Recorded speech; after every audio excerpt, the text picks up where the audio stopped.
Morning, if you please rise for the Pledge of Allegiance. I pledge allegiance to the flag of the United States of America and to the republic for which it stands, one nation, under God, indivisible, with liberty and justice for all. And Commissioner Williams, will you please lead us in prayer? Dear Heavenly Father, thank you for this day that you have given us. Father, thank you for the rain you have bestowed upon our county. Father, be with us as we do the business of Mills County. In Jesus' name we pray. Amen. Amen. Okay, good morning again. Commissioner Head's gonna be out this morning. We do have a quorum through Zoom. We have Wayne Barr from Eckerd and Company and Terrell Harris from IDIQ. And audience with individuals. I don't guess we have anybody audience the individuals. I'm sorry, I skipped that. I would have done the minutes yet, Sonia, but I'm getting ahead of myself, Commissioner Portman. Do what? I was getting ahead of myself. Yeah. Out of here quicker. No, but okay. Let's do number 2, review and act on minutes of April 24th and May the 1st.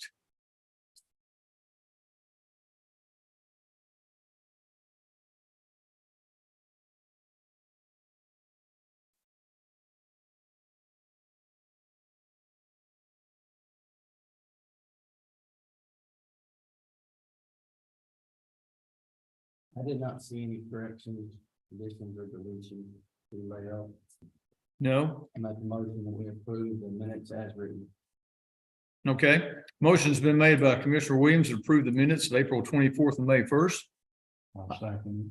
Second's been made by Commissioner Parton. All those in favor of approving the minutes, say aye. Aye. Any opposed? Ayes have it. Okay, now number 3, audience individuals. There's none. Number 4, review and act on accounts payable.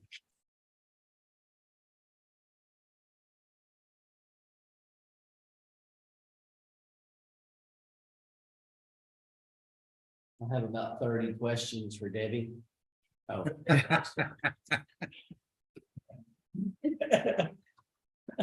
You knew which one it was being.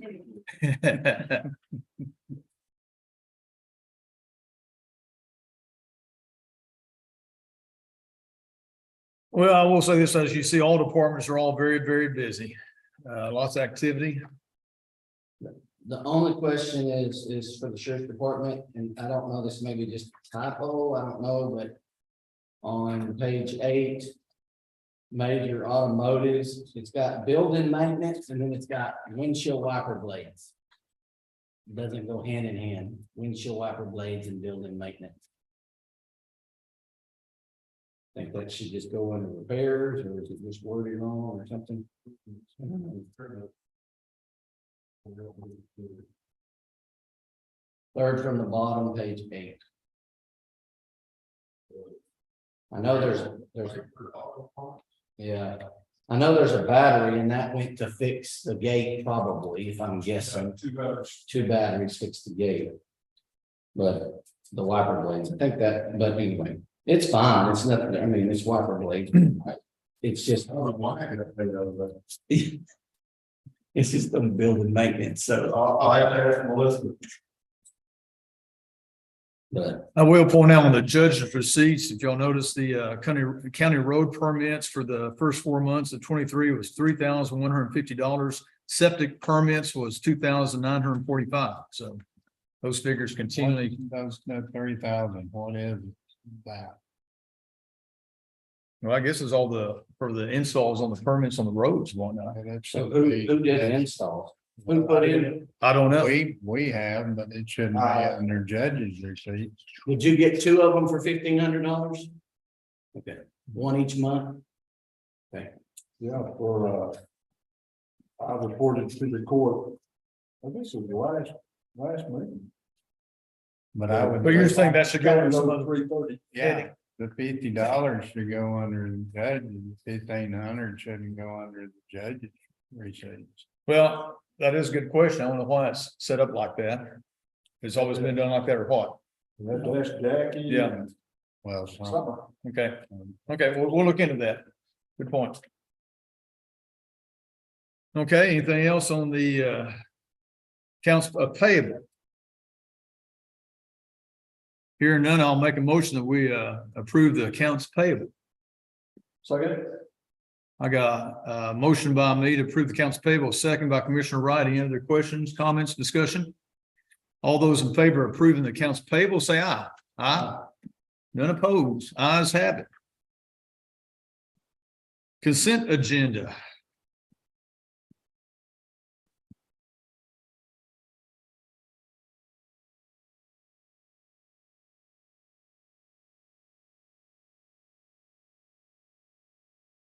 Just to make note on, the investment funds report, that's very good. You can see that interest is still going up.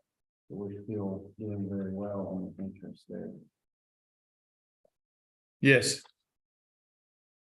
And I guess a few of these things on the facilities managers, we'll discuss here in a little bit. Yes, Mr. Burns will be giving us a detailed description on these shortly. Okay.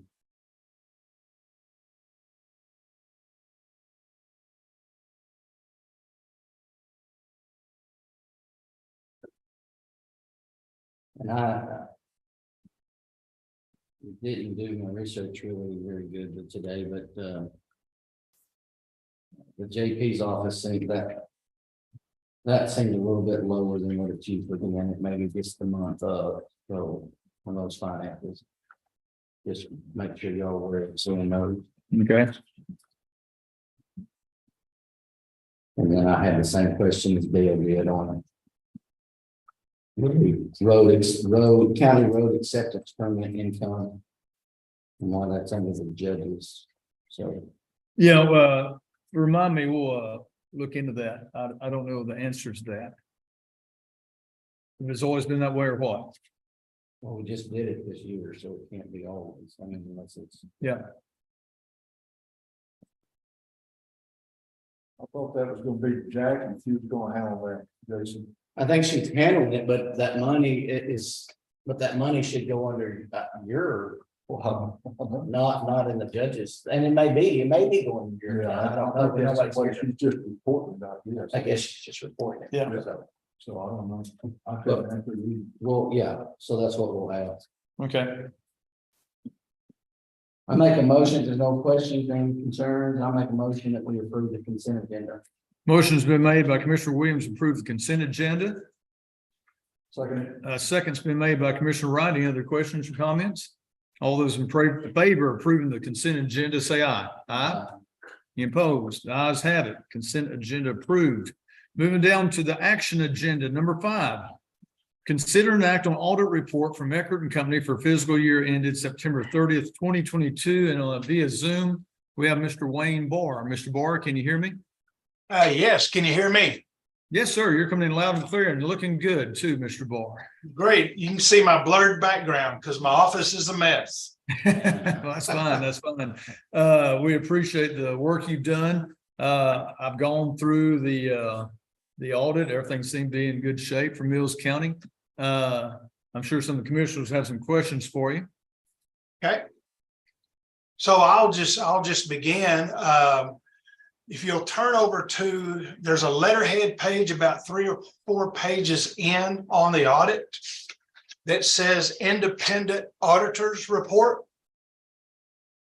So Yes. basically, in a nutshell, what this says is that the financial statements are presented fairly in all material respects. So it's a good, clean opinion. And always keep in mind that these financial statements are management's financial statements. And then we provide an opinion. So it's a good, clean opinion, nothing that we had to report here. So that's always a good thing. And y'all stop me at any time. I'm just going to hit highlights of the audit. So beginning on page 4 through page 8, I believe it is, this is just summary information of the entire audit. So we're not going to spend any time here, but this is just what we call management's discussion and analysis. So it's a summary information. Where I really want to begin is over on page 9 of the audit. This is called a statement of net position. And what this represents, all of the assets, liabilities of the county, all into one financial statement. The only thing it does not include is like your clerk's office, the tax assessor office, the JP office. Those are included on other statements. But this pulls everything in and also includes all of your capital assets, all of your long-term debt. So this is everything combined into one financial statement. And then on page 10 is what we call the statement of activities. This is the revenues and expenses of the county, again, all combined into one financial statement. The most important statements are on page 12 and page 15. Page 12, this is what we call a governmental funds balance sheet. Your first column there is your general operating fund. So I'll call your attention to the second number from the very bottom, $3.17 million. That is your fund balance in your general operating fund as of September 30. And that is actually an increase of a little over 400,000 from the previous year. And then, of course, you have your road and bridge fund in the second column. You have your law enforcement fund in the third column. And then over on the next page, you have the ARPA grant fund, the American Rescue Plan funds. And then all your other funds combined into one column on the other funds with a total on the very far right. And then page 15, again, those same funds, this is the revenues and expenditures of all of those funds again for the fiscal year. So that first column again is your general fund. So at the very bottom, you'll see that $3.17 million. The number right above that, that's what the fund balance was at the beginning of the fiscal year, $2.766 million. So you had a little over $400,000 increase right there. And again, road and bridge fund, law enforcement fund, etc. Pages 18 and 19 are financial statements for your clerk's office, your tax assessor's office, the JP, and the sheriff, all combined there into one financial statement. That's the assets, liabilities, and on the next page is what we call additions and deductions in those same four areas. All right, page 20. This is the beginning of what we call just standard footnote information as it relates to the county. And there's several things here. The first few pages are just standard information. Where I would like to go to is on page 25. This represents a couple of things here. Your transfers. So if you see there in the middle of the page there, you supplement it out of general fund to the road and bridge fund, the law enforcement fund, and other funds, $1.6 million, what we call transfers or a supplement, if you will. And then there at the bottom is your capital asset information. And always remember the capital asset information is based on historical cost. These are not market values in any way.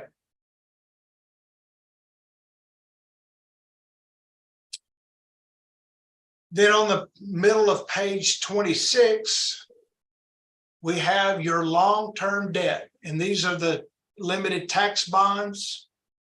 So you'll see there that at the end of the fiscal year, you had $6.1 million owed in principal on the limited tax bonds. And to me, an important information is on the next page. You'll see a total column in the very bottom there, 8.733 million. That is the total principal and interest that will be paid out over time through 2040. on those bonds.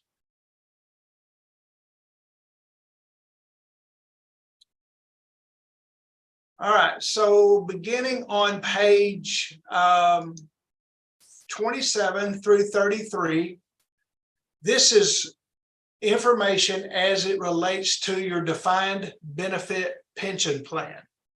This information is provided directly to us from TCDRS. And so we are required by our standards to incorporate that information into your financial statements. So again, this is information that is audited by the state auditor's office. It is provided to us and we incorporate it into your county audit.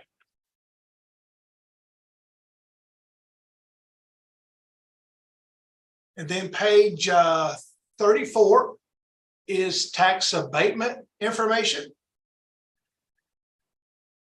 So you have your Goldthwaite Wind Energy LLC and the Flat Top Wind. This is information as of September 30 of 22. And at the bottom there, you'll see a little footnote information related to the Emergency Medical Services Agreement, which I believe, if I understand correctly, that agreement is finalized in 2023. And of course, I don't know what the commissioners are doing in regards to that going forward.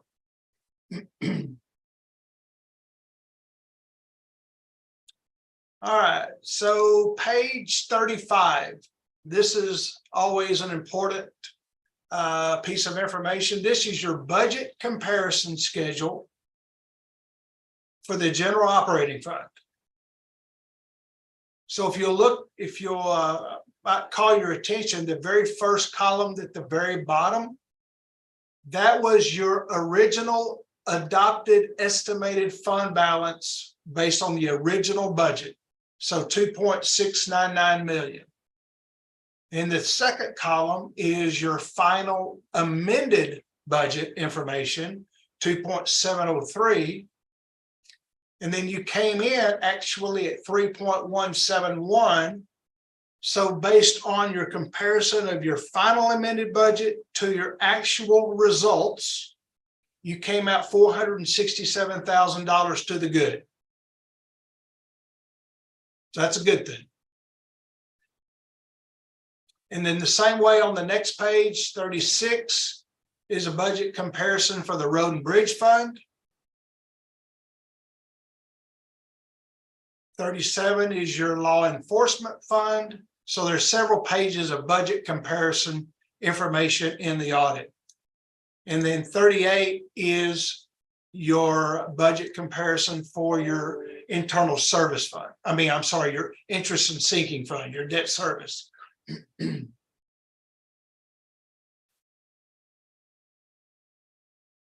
Pages 39 through 43 is just additional pension information required to be disclosed in the audit.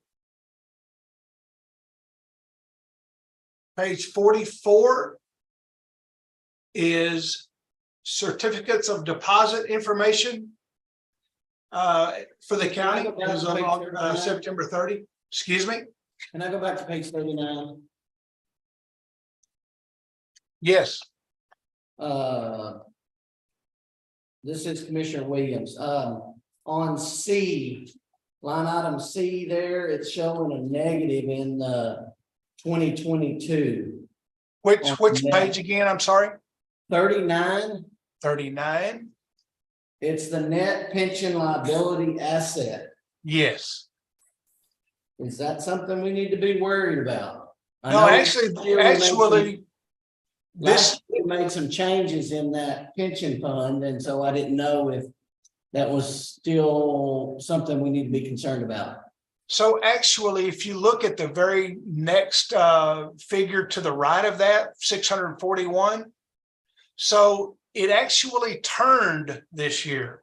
So at the end of the fiscal year audit for 21, you actually had a $641,000 liability.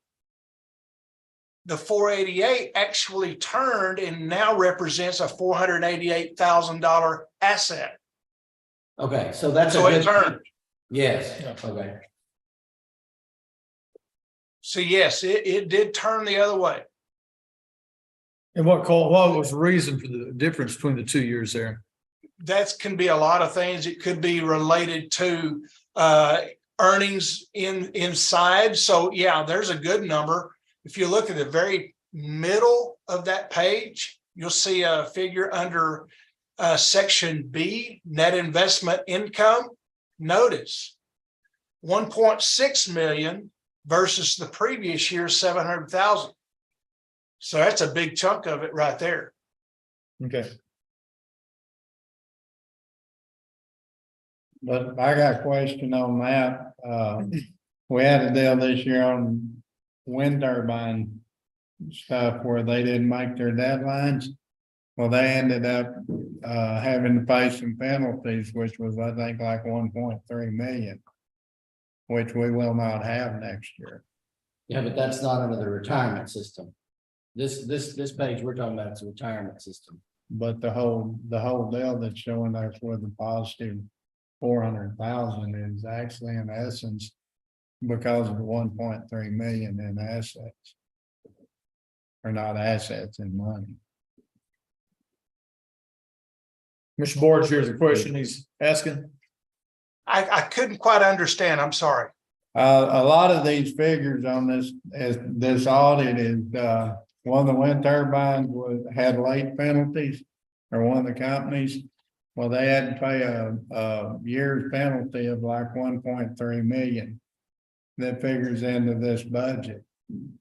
And next year they'll go on the pilot payment, which will be more like 650,000. Okay. So is that, I mean, we're showing this increase. We had an extra 1.3 million to work with this year. Okay. So yeah, I mean, obviously, if you're not going to have that money this next year to that extent, then you're going to have to budget accordingly. Okay. Does that make sense? I'm sorry if I, Yes, so yes. If that was included, again, if you look over on page 35, if that was already included in your budget and your revenue for the fiscal year 9/30/22, and you're not going to have that next year, then obviously you're going to either, if you keep the spending levels at the same level, then that means you will eat into your fund balance. it won't go completely away, but the 1.3 will end up being like 650. Okay, all right. That's not half. So, okay. But yes, that is correct.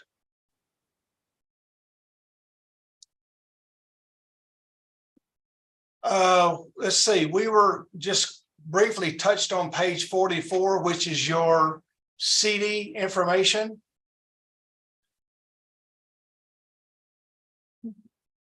And this is what's held in the various offices or funds. And then page 45 and 46. So this is what we call a report on internal control over financial reporting. So as an example, let's say you had some severe budget or bidding issues, things of that nature. If those occurred during this fiscal year audit, then they would be reported here as what we call state compliance findings.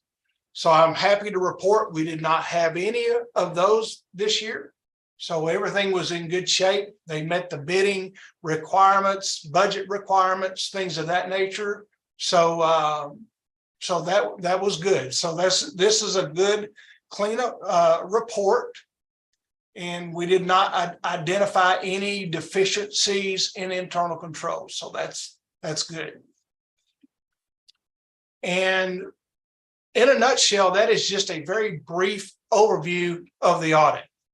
And I'll be happy to try to answer any questions if you have any. I have none.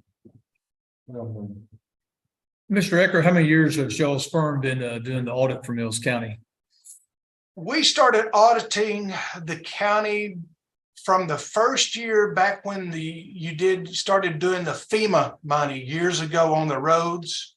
And that's probably been 12, 15 years ago, maybe. Okay, something of that nature. well, we appreciate y'all done a good job. Any other questions, gentlemen? I have none. None? Mr. Barr, we thank you. No more questions from the court right now, so we sure appreciate the help and everything. Yes, sir. Y'all have a good day. All right, thank you. Thank you. I make a motion that we approve the audit report as given by Eckert and Company for the fiscal year of September 30th, 2022. Okay, a motion's been made by Commissioner Williams.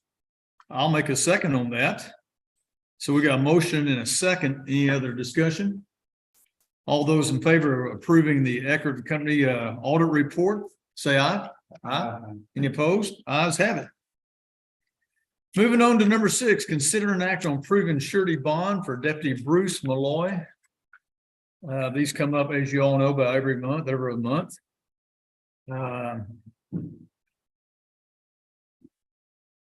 Any questions? I'll make a motion that we approve the surety bond for Deputy Bruce Malloy. Second was made by Commissioner Wright. Any other questions, comments?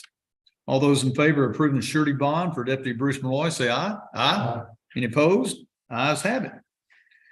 Number 7, IT update from Goldsmith Solutions. Mr. Sam, good morning.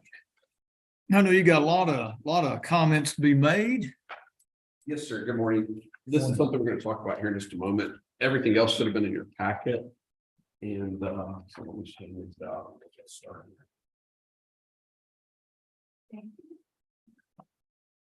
Okay, so good morning. Thank you all for having us today.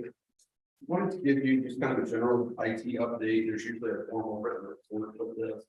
But really, I just want to set the placeholder. There's no action needs to be taken on this to just discuss anything that y'all would like to discuss, but specifically, I wanted to update you on 2 items. One is the email to domain migration was completed last week. We worked through those issues. We have one outstanding issue, which kind of was raised during this process, but it's somewhat unrelated, and it relates to DFPS, the sheriff, I don't know what that stands for, Department of Family and Consultant Services. The sheriff's office had a hard time getting people added to that email distribution list with the state. And so we've reached out to them trying to streamline that and help them get the access that they need. The other thing that I wanted to raise is you opened the bids for your camera and access control system. We started reviewing this with very preliminary review, just trying to put together, do people meet the criteria, do they submit on time, etc. And so I wanted to talk to anyone that wants to be a part of that process, and the sheriff and the judge and possibly Commissioner Williams after this to kind of outline a timeline and see where y'all think we need to go with this. Are you looking at this week, Sam, or next week, or I what? wouldn't look over the next couple of weeks. Yeah. This is going to take some time, plus it's going to the sheriff and Richard discussed this, and I've heard that we need to go and do interviews or follow-ups with some of the people that were submitted as references. All 4 of the vendors seem to meet the criteria. The dollar amount was quite a large spread, and there are other things that the county is required to provide for the system to work. And so we're trying to parse through what did the vendor include, what did they not include, are there any gotchas? But to give you an idea, I have it printed on an electronic copy, but the spread between the 4 proposals was like in the mid 400,000 range, which is where I thought the high end of this is going to be. I kept telling you it's going to be 250 to 400,000. They started at the mid 400 range, and the high end was 667 as a one-time cost, and then it was another $21,000 a year from that vendor every year from now until forever. And so this is something that we need to put a lot of time into. We as the technology vendor, but we as a group from Mills County, people are going to be using this, especially the law enforcement side of it, to come back with a recommendation to the court. Unless y'all want to do that process in open court, not to say that we don't want to be out to open, but it's a lot of technical jargon and a lot of I think it's gonna be a long meeting. I'd say we can just get together. That's what we've been doing. Technical. sure. I'm just. And report back to the commissioner's court. I think be best. I think that would be good use of everyone's time, and my hope would be that we can work through all the technical requirements and make sure that, and then maybe meet with the top two lowest bidders. Would be a good start. Okay, Now, if y'all would meet with all four of them, we can do that also, but we still should a little more time on our end. But following today's meeting, I would like to visit with y'all about what your schedules look like over the next 2 weeks. And see if we can look at those days scheduled.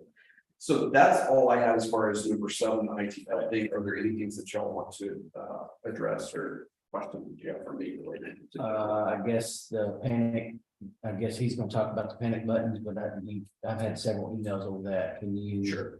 So the panic button system, we're integrating it, it had previously done text messages, but the way text messaging is working, some of those are being delayed. It was set up through Google and y'all were getting hit with junk messages because it wasn't protected where anyone could send to it. We've onboarded that entire email system, and now the panic button system is monitored. It previously the text message guy, if there was a problem, it still will do that, but it will also put a ticket on our end, like if a battery's dead, if the button doesn't check in, etc. So we cleaned that process up. As of yesterday, we finished the text message notification. So if anyone has requested to be on the text notification, you should have gotten one at 2:19 yesterday afternoon. I got one They yesterday. just said this is just a test. Yes.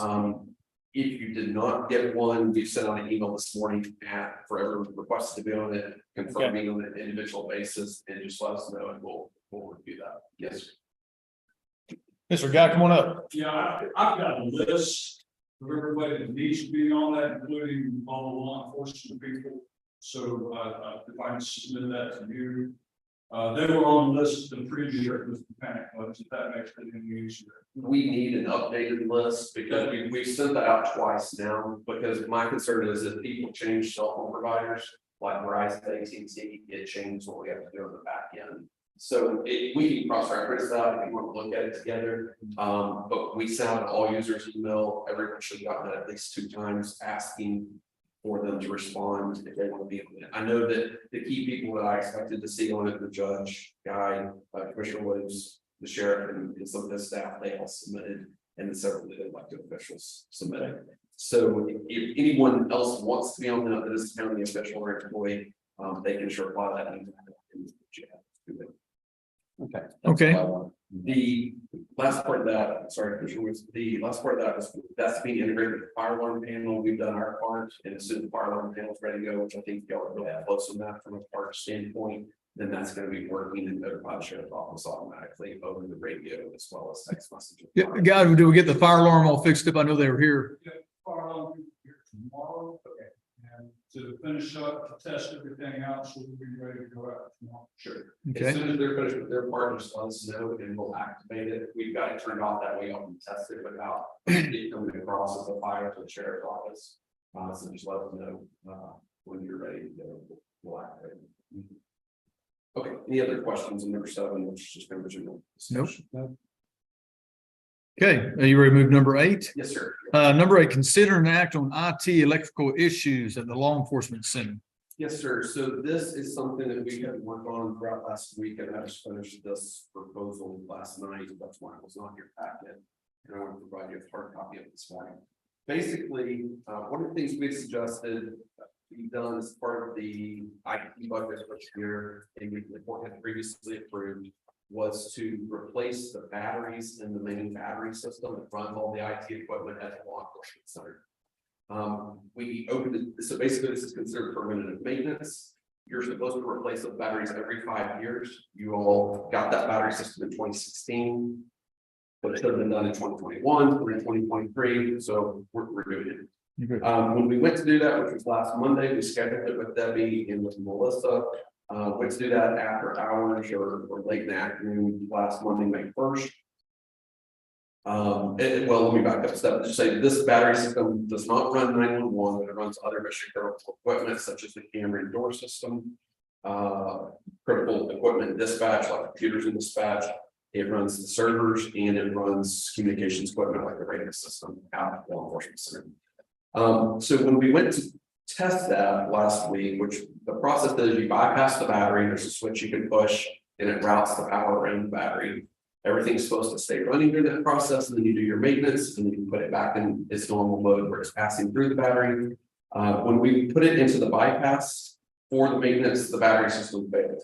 It immediately shut everything in the building off from an IT standpoint.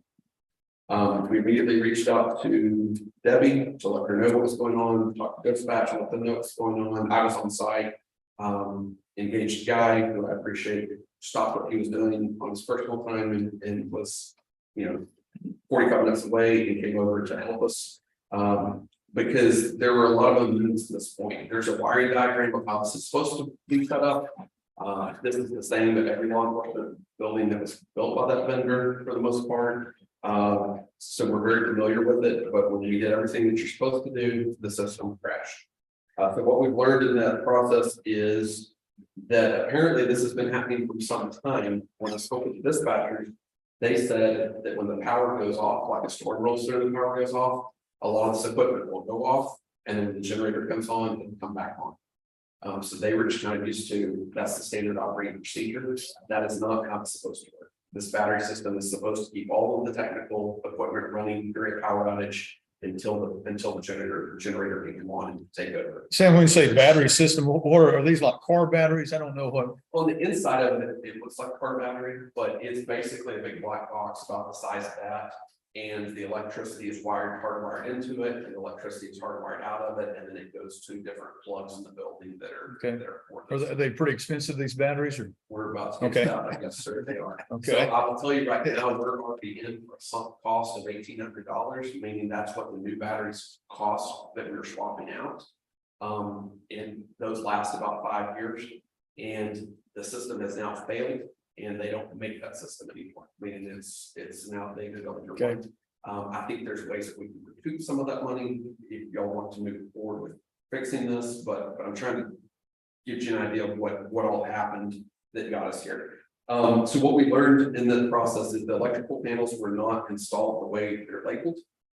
We learned that the electrical panels were not installed as they were originally intended or how the architect drew it on the plane. And the only thing that I found in a as-built, meaning a document that tells what all changed when the building was being built, is a sticky note that was scanned that said proposed electrical wiring for the battery system. And it completely circumvented the design from the MEP folks and the way that we expected this to work and the way, in our opinion, it should work. And it's just a single sticky note that they stuck on top of the blueprint. It doesn't say approved. It doesn't say signed off on by the job superintendent or whomever. It's just a sticky note with a little pencil drawing, and it's in the plans that were provided to y'all after the building's built. The battery, after contacting the manufacturer and describing to them what all happened and looking at the logs on the battery, they said that it had failed prior to us even doing the work, meaning that the screen would not light up when we went to maintain it. And they said that means that it had already failed. I will tell you that from the time we did our first walkthrough, 2020, early 2021, maybe, the screen always looked the way it looks the day that we went to do the maintenance. I just thought the screen was out. It's like a calculator type screen, like a liquid crystal display. They go out, it was lit up, there was nothing on it. But all the lights were normal, like it has regular green light, and that was normal. But once I described the scenario to the manufacturer, they said that means that it's had problems. So apparently it's had problems for quite some time. We tested with the manufacturer the power supplies for the battery, what changes it from AC current to DC current to charge the batteries. And both of those power supplies, they thought one of them had failed, but when Guy and I tested it after the fact, both of them failed. So the unit is a black box of a piece of metal, but everything in it is faulty at this point. And it's our belief, based on what the manufacturer said and based on what I've observed from a couple of years, that and based on what the dispatcher said happens when the power goes off, that this has been faulty for some time. I did inquire about the warranty. I gave the serial number, and this is that unit was shipped in 2016. That one had something for the building was commissioned and built, and it had a 2-year warranty, so there is no warranty on it. Second page tells you kind of what the needs are. So in our opinion, the need at this point is to replace the battery system, which requires a new battery system and a new bypass panel. We might reuse the current bypass panel, but given the age of it and given the unknowns of it, I think it's wise to just replace it as is and have a warranty to go with this. It's our suggestion that we rewire these electrical panels to reflect the original system design, which makes sense. That's why it was designed that way. Why it wasn't built that way is unknown to me at this point. To move all the IT systems from individual batteries over to the main battery. This explains why the users were putting like little bitty battery backups under their desk, trying to keep things running, even though the plug should have stayed running because of this main system. It's been failed for some time. They're basically, there's some band-aids that just need to be ripped off that are out there and get this working the way it should be. We need to test the new system. We need to go through and test all the plugs, make sure that they're on the correct panel, they're labeled correctly, etc. And we need to also include having the 911 number come out and test their outlets just to make sure that we know what's on the county side, what's on the 911 side, because we have seen some of these facilities where that was commingled, which creates additional problems. We need to label all of this and make sure the diagram is correct so that anyone knows how this works in the future. And then set up the monitoring, which was kind of the next step after we did the maintenance, to where when this battery system has a problem, just like the panic button system or the battery system where at the courthouse, it sends an email which opens a ticket on our end so that we know there's a problem. We don't have to wait for the sheriff to call and say, hey, the storm rolled through it. I would tell you that this also explains some of your camera problems that y'all have.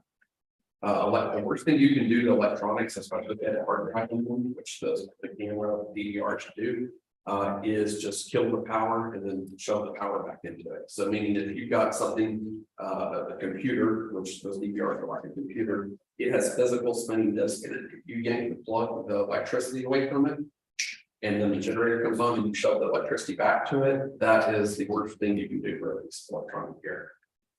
The camera system is at end of life. It was not exactly the quality we would want it to be when it was installed. But when you add this on top of it, this explains a lot as to why you're having the problems that you're having. In my sheriff been having these problems for some time. So I'll pause there and say, do you have any questions, Sheriff? I know you deal with this every day, and your staff deals with it every day.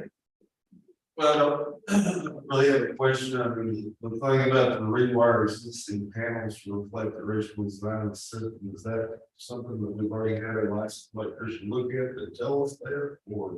We have not had, let me explain what we're proposing to do. So what we're proposing to do is, it would not require rewiring that from the panel out to the electrical outlet of the wall.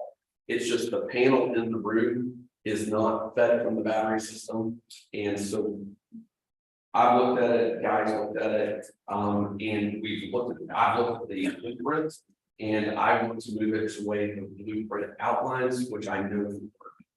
So these, before I get into the numbers of it, these are all kind of budgetary numbers.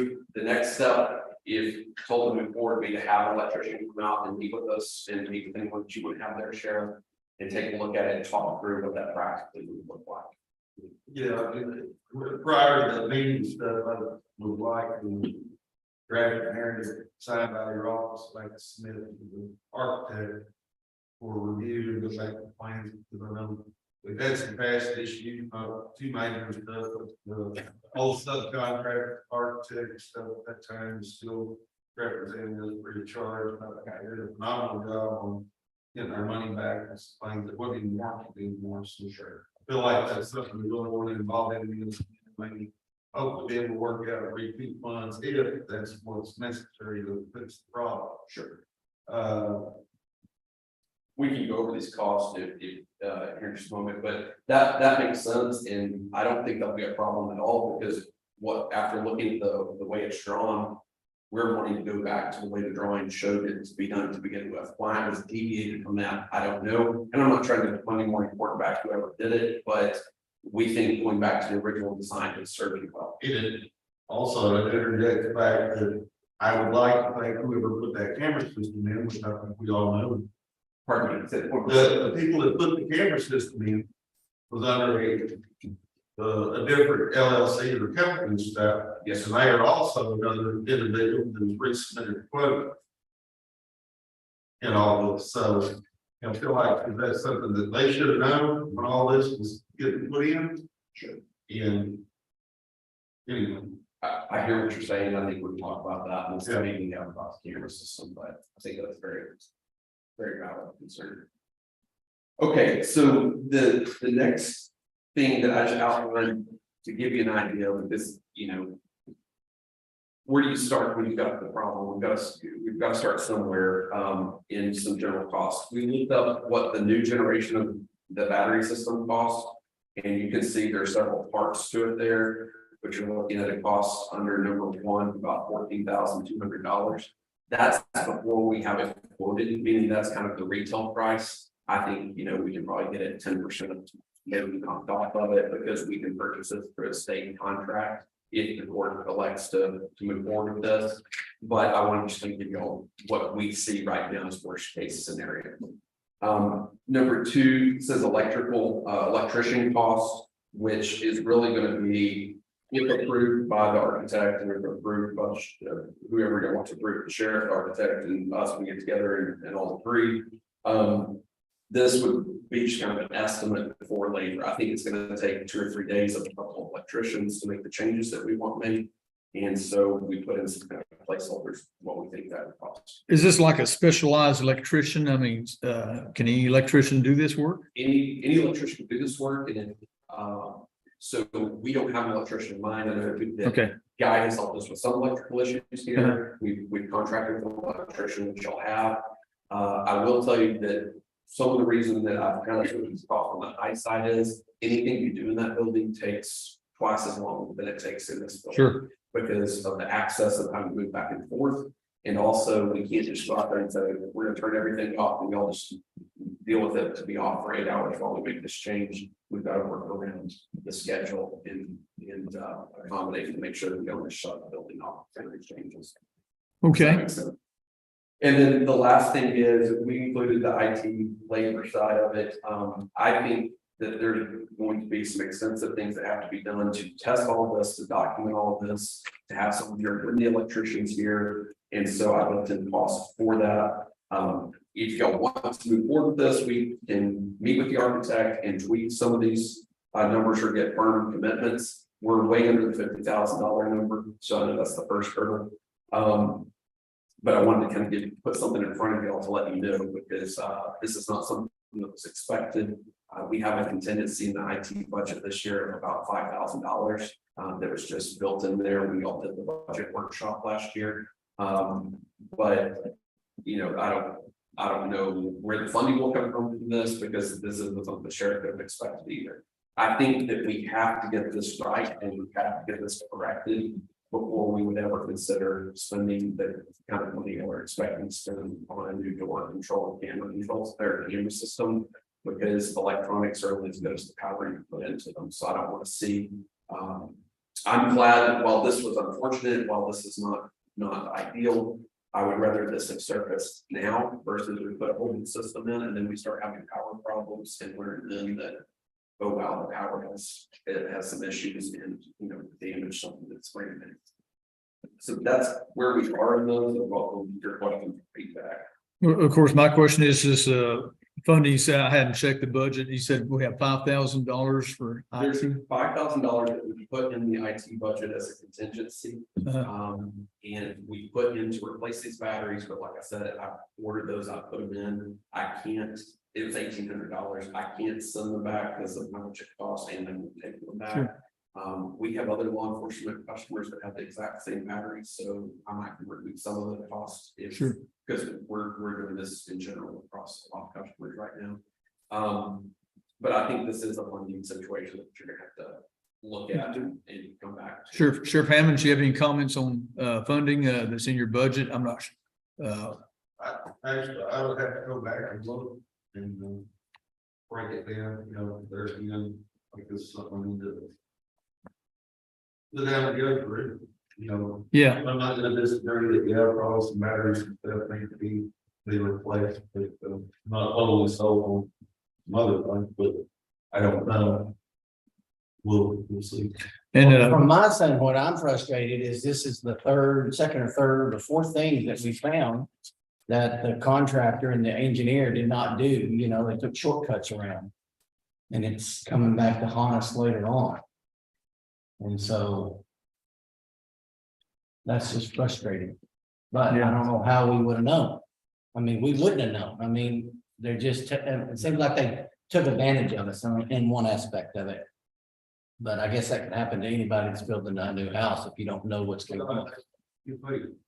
When you get a big project like that, I don't think you're gonna catch everything. You're gonna be working hard. and Sam, I'd say time is of the essence when you get moving on this, if we can, pretty quick, don't we?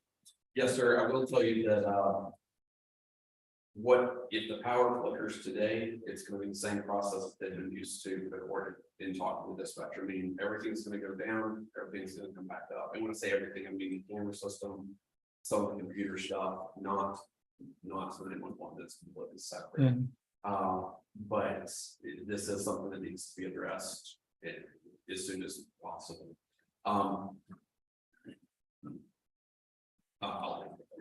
okay. Well, again, my concern is the funding for it, where it comes from, and Well, that's why I want to get you Yeah. something in front of you. I want to get something in front of you. If you want us to talk to the sheriff and the architect, just exchange some emails and say, if we go back to this plan, would this be acceptable? The plan that was written in the blueprint. And then we can get some hard numbers for these, but I would not expect them to be, you know, it's not going to back that cost by any means. You know, if we say 10 or 15%, I don't know what I outlined, that being best case scenario.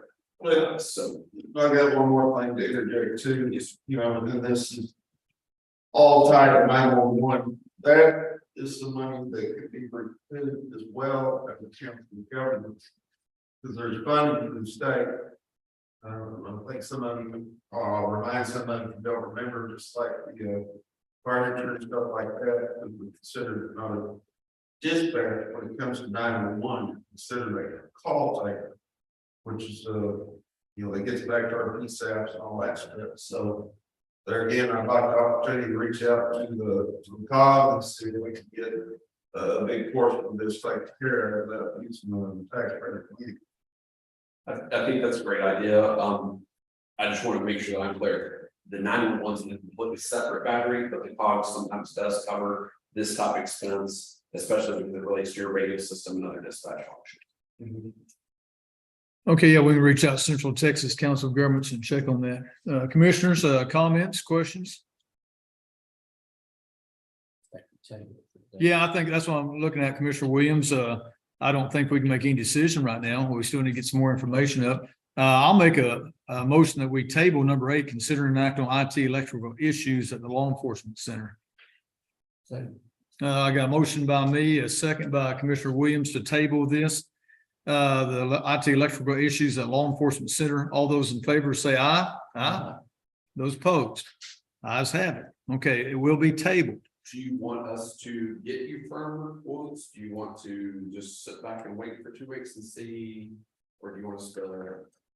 I think we still need to do research. I mean, we need to follow up on everything. So, whether it be him following up on the call or whatever, and, but I'm Well, I want to reiterate one, a detailed narrative, not just, you know, we need to. Sure. You know, here's the problem, explanation of the problem. Got a way we can get it solved. Completely agree. That takes time and money. That's the first thing I tell you. And 2, you're gonna have to get the electricians out here to get that nailed down. So that's what I'm asking. Do you want us to see if we can get quotes for some of these items so that we can get the detail?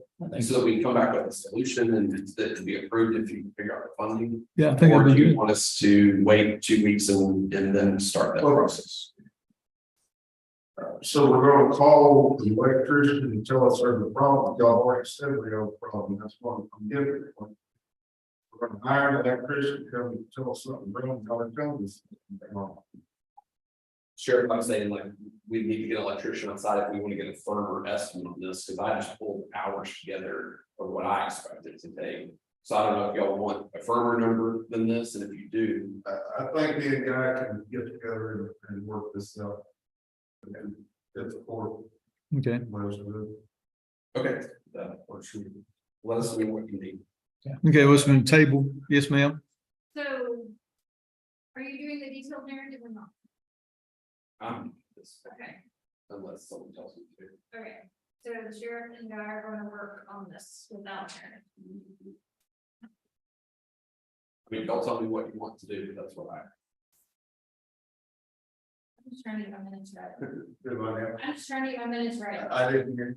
What is the action item? There's Are not you an working action. On this on your own, and you're not waiting on anything from Mr. Goldsmith?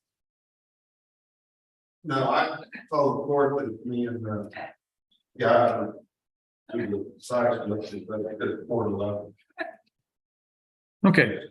Sam, you ready to go to number 9? Yes, Okay, number 9, consider an act on new phone for DA's office and add license to current contract. yes, sir. This came to us from the district attorney's office, which they have an office here in the courthouse they use on court days. They asked for a phone to be added in their office because they often have to call witnesses while they're here to find out, are they showing up? Are they not showing up? They're currently doing that from their personal cell phone. And then they're getting calls at all hours of the day and night from Okay. those folks. And so they asked me to pass that along to y'all. Can the phone be added in there? You can see that it basically would add a monthly cost of $22.99 plus $9. So it looks like whatever that equals, $31.99 a month. And it outlines that what your current cost is of $482.79 goes up to $505.78. This would just be us ordering the phone and getting it established in the office. Okay, And this was requested by Alicia Burr, this is the district attorney, with my understanding, blessing of her boss. okay. Questions? Does not the district attorney talk to these witnesses or do they need prior to court? I don't How know. does that work, Daryl? Well, and you know, the way it, kind of like Megan, it's often when there's an application of a trial. It's, that's kind of a vague statement. Just because here the case that that's really, you got all the witnesses here. So, yeah, I mean, you need to be able to communicate with those people. You can't always do it today. So I understand the problem. Probably need to do that. Okay. And of course, we do have the funds, I presume, for this edition, which isn't much. Discussion, gentlemen? Make a motion that we put a new phone in the DA's office. Motion's been made. Okay, motion's been made by Commissioner Wright. What's that? I second. Okay, second's been made by Commissioner Williams. Any other discussion? Question, Go ahead. I know it's only $30, but is that funded or is it not? Sam? I know that, I don't know the answer to that. The thing I do know is the phone cost went down significantly from last year and we implemented the new phone system, but I asked that, I don't know where that money was. So they have their own line item. I think I mean, if money there, then no big deal. right now. We'd have to ask Summer, but we suggested that the phone all move to a single line item because they're having to parse it out and it's one system now. But I don't know if that's happened in this fiscal year or that's something we talked about in this fiscal year. I don't know. So It's a non-departmental expense. okay. I do think it got moved, but It was, the goal was to get it all moved into a single line item Right. in non-departmental or. I think that is correct. You can give me a minute. Sure. I'm looking. Okay. Because she was parsing it out like individual office and it doesn't work that way anymore. So we're trying to make it easier from a county standpoint, make it for track costs. Okay, Commissioner Williams is looking right now.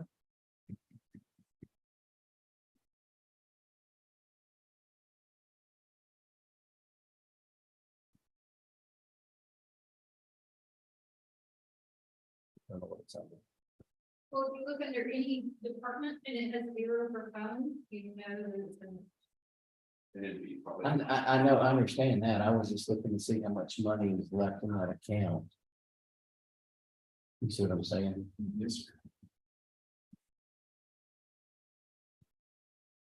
Cause you're going up, what'd you say, 30 bucks a month, so. So Yeah. $360 a year roughly.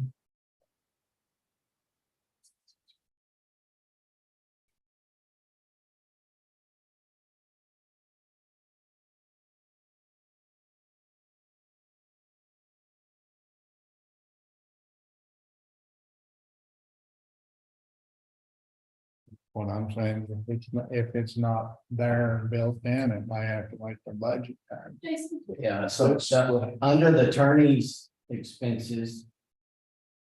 The county attorney. The district attorney all fall under the same thing, is that correct? Yeah, Yeah, which is. so I mean, if you take away from this phone, if you take it out of this, it's coming out of your office too, so that. Well, I don't have a phone. So the county doesn't pay for a phone. Wow. Well, there's a phone and fax line item. They've always budgeted the county attorney and district attorney together, which is really kind of a silly way to do it because we don't share any of the same You know what I'm saying? expenses, but. So next budget cycle, we need to differentiate those. Well, we've had that discussion with those discussions with your own files. You know, I thought they were good last meeting. Okay. It's not a big deal. Remind me next budget, when we start working the budget soon to. Might want to make that change for next year's budget. Well, the county attorney's expense budget, is like $1,000 a year or something. So. It's. Not a lot of money. Yeah. Phones right there in the. You found it under budget of 500 and then what does it show? There's 90% of it's been paid, so there's roughly $1,000 left for the year, so. It's not. It's not. Is it 39? Rachel? Here's non-departmental one. That's, I think that's the 100 bucks out that I think. Oh, yeah. So yeah, there's money in it right now, I don't know, Okay. I mean, so there's money there, so. Okay. Motion's been made and seconded. Okay, motion has been made and seconded. Any other discussion? All those in favor of approving the new phone for the DA's office, say aye. Aye. Any opposed? Ayes have it. Okay, Sam, number 10, consider an act on recycling approval. It goes to the basic list. This is kind of a formality, but these items will need to go to recycling and list quantities. All these are older computers that have been replaced or just miscellaneous equipment that's been replaced. Just to remind you, this is not resold. It goes to the Dell recycling program. Where the plastic and all that stuff is sorted and separated. There's not a authority for this. We just need to approve it. Okay, Is that not that hard? That's the hard drive construction. That's the next step. That's the next step. Yeah, it's just a short list. Okay. There's just a. Okay. So okay. this needs to be declared as scrap, correct? And because it's gonna be destroyed. Every county uses different words. I'm not speculating on what we're going this, but it's going to be destroyed. Yes, sir. It's gonna No, be, it's all in the government code. It's the same all over the state of Texas. Now, how different counties handle it, but different. Your attorney has explained this to me, but I don't even say the words when I go places because everything perhaps been what they're thinking. I'm not an attorney. So. If it's surplus or salvage, you gotta sell it. Mhm. If you're throwing it away, Scrap. recycling it, you're not gonna get any money for it. it's scrap. So it's scrap. Scrap. So you want to state for the record then, Sam? Because it's going to be strapped. So number 10 is going to be consider an act on recycling approval scrap. Okay, any other questions, commissioners? Scrap always has to be legally and properly disposed of. Yes. And if it's electronic equipment, or can be recycled or whatever, that's what. Yes. This is going in the trash, correct, Sam? It will go to recycling. Recycling. Okay. Yeah, yeah. Recycle, okay. Okay, So is that your motion, Judge? yeah, I'll make a motion that we consider an act on approving the recycling approval. I'll make the motion on that. I'll second. Second by, I made a motion on that. Commissioner Williams seconded. All those in favor of approving, considering acting on the recycling approval, say aye. Aye. Any opposed? Did you vote yes or no? that's fine. Okay, okay. Ayes have it. Ayes have it. Okay. Number 11, consider an act on hard drive description. approval. So y'all are almost done. This is Port Valley that also has to be reported. There is a charge for this. We destroy these hard drives according to the Department of Social Standard, which meets all the CJIS standards, which meets all the election standards. And we're basically the hard drives swapped to this data and it's physically basically by machine broken into multiple parts. You'll have 10 of these. There's a minimum of 10, so we waited until it got to 10. These stay in storage and locked here in the courthouse until we get to 10. There's cost $350 to properly dispose of these. You have to answer the questions. Okay. Yes, sir. So. You're charging pretty much per device. Is up to 10 devices is $350 total, and after that, the price per device goes down. Yeah, this is gone through court. There's some kind of schedule. Because we have approved deal with cities and all that, with the cost, but I mean, we can still do it with approve. By putting a bullet hole through it or what's the process? As approved by cities. I'm not saying it isn't, Sheriff. I'm telling you that we've been through multiple audits and they keep changing the standards. If you take a picture of it before you do it, and then you document what day you did it and what time you did it, and you take a picture that you did it, and then you put all that in the file folder, it'll pass. But often when we hand it to people, we never know what happens to them after the fact. So the other caveat to it is these hard drives, I don't know where these came from. We've got them labeled, but That's what I would have to hand, like if it came out of the election machine, I would have to hand a peace officer election machine hard drive, and then that would have to be signed off on however, like if there's a charge of the also. But we don't know where these 10 hard drives come from. I don't have a list of them. They're all locked up downstairs. I can go back and look. I know. So we don't know Well, the sheriff's department. I can tell you that 2 of them had to come from sheriff's department computers because we replaced 2 computers in sheriff's department. And then we replaced Jackie's. I know that's 3, but I don't know where the other stuff are. Okay.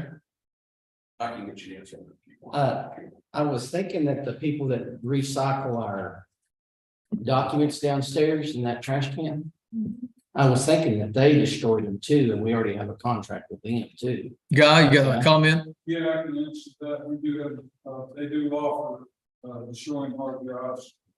It's part of the contract. And they come and do it.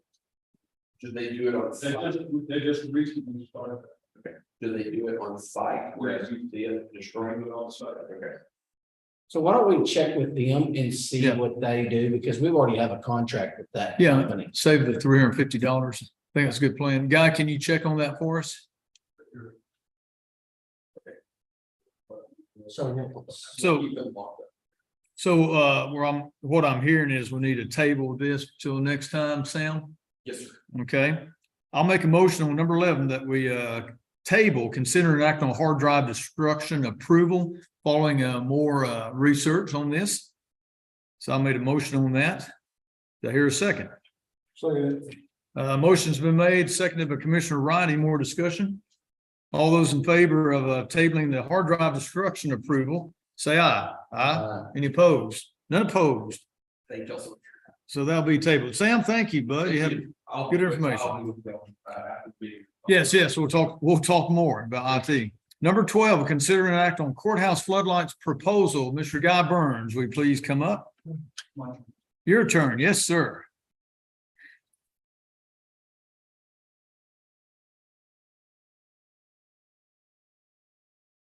Okay. this proposal to replace the metal halide 400-watt floodlights that we have. There's 8 of them, we replace them with LED. And this is Weldon Wilson. I also had one other company that was going to submit a bid, and they didn't get it in time, so I only have one bid on this. The only other option would be the lights themselves cost between $350 and $400 a piece. There's 8 of them. I can go to Elliott Electric and see what they have, and I can install them myself. That would be an option. This is Weldon Wilson's. They've done work for us before. Pretty reasonable. The money that we save just going on LED. These lights right now, I've got one out and one's blinking, and they don't just change the light bulb. You have to change out the ballast and everything. Yeah, you said the ballast is out in several tubes. Yeah, Which is I've got expensive. 2 of them. So they're like $200 a piece just to change the bulb and the ballast. Yes, Where are these lights at? They're out here on the lawns. There's 2 on each side of the building. Shine up. Yeah. and the money is approved, is already in the budget from last budget session, correct, Mr. Guy? We have a building maintenance fund. Yes. Treasurer's not here. I'm don't really speak on that. That's kind of out of my field. Well, I've discussed it. There, we do have the money there. Yeah, we've got the money. Yeah, to cover this, yes. Yeah. All you were doing is changing the LED light on the side of it. The No. wiring's all No, sir, it's changing the whole picture. Change the whole picture out. The ones we got right now, my understanding, they're halogen lights, correct? They're high pressure metal halide. Yeah, High halide. pressure sodium. The LED is gonna be a little more energy efficient. Save electricity. There are some systems that you can take the guts out and just replace the bulb with an LED bulb. But I don't know a 400-watt LED replacement bulb. I can look into that. It would be more cost effective to replace the fixture itself. That's the only thing I can speak on there. Okay. Same wiring, got to stay the one. Same wire, yeah, just pull one fixture off and put the next one Did the health, Brackets probably could be the same. on. Mounting brackets probably wouldn't. No, the mounting brackets would be different, but they're on pedestals, it's a little concrete pedestal, pull it off and bolt it right back on. did the hailstorm beat these up very bad when we had the roof replaced or? Nah. Didn't really get beat up too bad. So. Okay, And that's one of the reasons on the cost. I mean, you can buy cheap ones for $100, but first, they're not gonna last. So you need to get like what we've got out there now. Those are commercial floodlights that hailstorm beat on them, they're gonna survive. So, well, I'll make a comment. I sure like the courthouse being lit up. Folks, of course, we turn the lights off during Christmas season for the Christmas lights, and when the crickets get so bad, they get in the courthouse, right, Guy? We turn off the outside lights, but at night it does look good and everything lit up. Okay, So Wilson Electric's gonna change them out. You can't order them and change them out yourself. They're I can. part of the maintenance, I can, that would be another option. and you know that cost. I don't, but I can have that for you by the next commissioner's court. You know, to me, $4,000 for an electrician, which all you're doing is ordering a bracket and replacing the light itself. And do it through the maintenance. okay. It's $4,000, so I don't know what. Well, they won't be- The lights. My only reason for doing this is this is the licensed electrician. Is there an electrical code in Goatway? No, sir. Okay. And you do the maintenance for the courthouse, correct? Right. So why don't we look at ordering some of these and send that price before we approve this Wilson Electric for $4,000? Okay. You want to make a motion on that, Commissioner Wright? I sure will do. I'll make a motion that we check the option on finding out what this would replace what it would cost to replace the light yourself. Okay. I'll second it. Motion's been made by Commissioner Wright to table this to do more research on the floodlights. Second's been made by Commissioner Parton. Any other discussion? All those in favor of tabling this to the next time, say aye. Aye. Any opposed? All right, we got another tabled item. 13, consider an act on courthouse window blinds proposal. Guy Burns, go ahead. Okay, so I contacted blinds, so first of all, our window blinds, they're deteriorating. They need to be replaced before that's historic commission does something. So I contacted this company and they sent me samples of shades that are actually better than the ones that we have.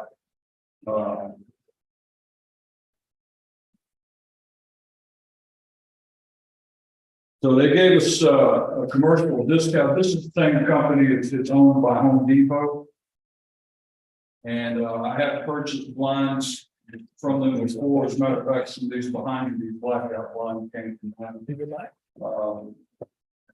So they gave us a significant discount, commercial savings on the proposal. And y'all have a copy of that. The other option would be to go with wood blinds. Which will be about $5,000 more. There are several courthouses that I've gone to in Clark City, San Salvador, that have wooden blinds that is open and closed. And the Texas Historic Commission, Eva Gardner, or Eva Horn, Osborne. She mentioned it to me in an email to check with that would also be a good option. Anyhow, either of these blinds would be approved by the Historic Commission. So it's something that, in my opinion, it needs to be done. If you went to wooden blinds, they wouldn't go, would they fit behind that glass in the stairwell? That's all the thing. That's a good question. And So there's, you might have to do these. things. Might have to do those on that safety glass. we also, They could go on the outside of it, but it would shoot out. Is that like a shutter blind with the wood? Yeah. yeah, Yeah, like a louver. louver. Yeah. I will also add that Guy, Yeah, that's me, yeah. It's his job. And they come in different colors too, Commissioner. yeah. He get you on that committee for the I'm color. just saying, guys, all these stories with this little brush going back and forth cleaning these wooden blinds. Yes, sir. I have to talk to the sheriff. Get some help. I will add, Guy, you did not mention, I didn't realize there's 171 windows in the courthouse. 171. And out of those 171 windows, there's what, 7, 8 different sizes? 11 different sizes. Yeah, 11 different sizes. Why they made all these different sizes on windows in 1912, I don't know, but that's what they did. I am also doing some checking. I went to Sincapa Courthouse, talked to some people about their blinds, and I hate to start tabling everything, but I feel like we need to do a little more research on some of these other houses. I was going to check with the Hamilton Courthouse, some others. So I was going to make a motion for another tabling item, consider an act on courthouse window blind proposal to table till next week. We just got one of these quotes just a few days ago, right, Guy? Correct. Yeah, just came in. And I haven't done enough research on these other courthouses. I'd like to table this one just till the next time. So I'll make that motion to table this courthouse window blinds until the next commissioner's court meeting. A second's been made by Commissioner Wright. Any other discussion? All those in favor of tabling this for 2 weeks or next commissioner's court meeting, say aye. Aye. Any opposed? None opposed. And Guy, number 14, consider an act on exterior window painting and interior wall repair proposal. Go ahead, Guy. Okay, this is the project we talked about last year. As the court knows, the north side and the west side We're completely, all windows were repainted, recaulked, resealed from the hail damage. And, the south side and the east side get the most sun, so it's really in the worst shape. So right now we got a building that's half done. Texas Historic Commission recommends that we paint this building every 7 years. It's been a lot longer than that, and if you go out and look at windows, they are in need of repair. There's glaze falling out, and they need to be done. This company, Prominence Painting, they're the ones that finished up the west side through the hail damage and all, and they got their TIPS certification. So this doesn't have to go through the bidding process, being TIPS certified.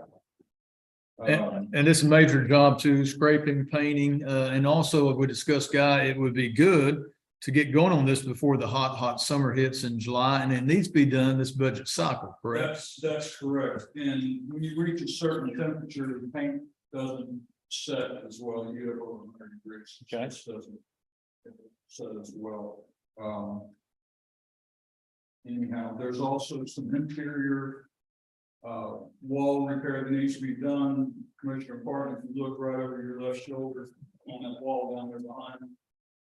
There's places like that. And I've got Also, the historical commission room, there's a couple wood repair, there's a window sill. yeah, window sills. Down in the treasurer's office, there's 2 places. There's one place in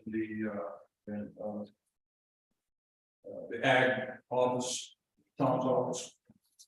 So And we have checked, the money is available that was budgeted in the budget cycle to do this for this term. Yeah, line item 10,500,524. Yeah.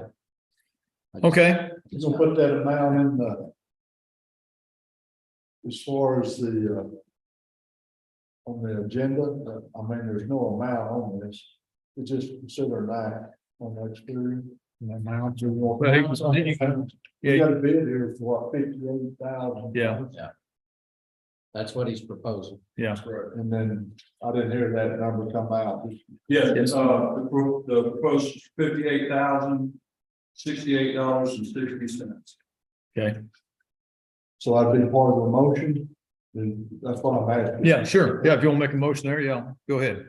I'm not, I'm just Oh, asking, you're if that's just- gonna be the motion. Okay, If What? when somebody makes the motion. yeah, Okay. That'll have to be in. well, I'll make a motion that we consider an act on approving the exterior window painting and interior wall repair through Prominence interior and exterior painting for $58,068.60.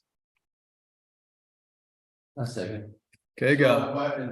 Is there a bidding issue here? No, he said, say that again, Gerald. He said you don't have to go through a bidding deal. Yeah, this is, they're through TIPS, It's a buy board type thing and they're already pre-approved. Texas Interlocal Purchasing System. Okay, And, as soon as if the court approves it, then and once the judge signs it, it will go straight to TIPS for their approval, before the contractor can start to make sure that they're within, the approved price range. okay. That's my understanding. Are they just the only ones that bid or is it the only ones we contact? This is the only ones I've contacted. We could put it on the TIPS, I guess it's the TIPS whiteboard. But these are the people that did the other They- courthouse. yes. Correct. Yeah, the other side. They also did the 1888 jail restoration. Yeah, they're very familiar with our courthouse. Yeah, and they do great work. These guys do good work. And of course, a lot of expense getting the big high lift jack in here too.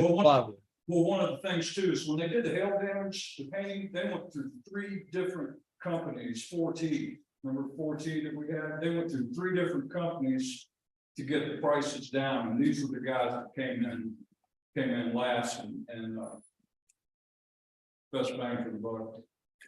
Okay, any other questions, discussion? I've made a motion. Any other questions, County Attorney Hill? I made a motion, and who seconded? Commissioner Williams. All those in favor of approving the window painting interior wall repair, say aye. Aye. Any opposed? Ayes have it. All right, Mr. Burns, thank you. I think that's it for right now. Yeah, so easy that was. We did get that one approved. Guy, thank you. Moving on, number 15, consider an act to establish grievance committee of 9 citizens. According to TLGC 152.014. It's been my understanding, and you commissioners can correct me, this has been going on, the process has been going on for 3 or 4 years, correct? Yeah, all 4 years. of Yeah. Judge Smith. So what the procedure is supposed to be, this is on the salary grievance committee. These ones, we got their names in a hat. I'm going to draw in a minute. And these names came from the previous 2 grand juries from January term of 2022 and July term of 2022. Am I supposed to read all these names before I start drawing? What I'm going to do is draw 9 names out for the salary grievance with 5 alternates. And of course, each grand jury has 12 members.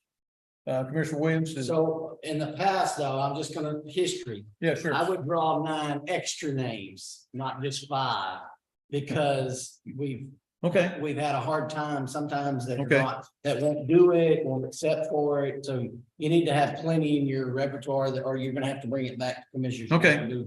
well, there's, I'm speaking from memory here, but you all know it's all been dangerous. Seemed like in the past, and I haven't looked at this lately, I think there's 2 different procedures. The court can elect to follow on salary grievance committee. One has to do with nominating some elected officials. Correct. Maybe 1 or 2 public members. Yeah. The other is selecting all public members. So I think if the court wants to go the same route we used last year, I think it's a 2-pronged motion. I Yes, guess. yes, sir. So, I was just going to say that, yes, yeah, sir. you gotta decide, first of all, go to public member. yes, yes, And then once you adopt that, then you select. yes. Yeah, that's number 15 and 16. Yes, we got to approve this. We're going to go this route first here. We're correct.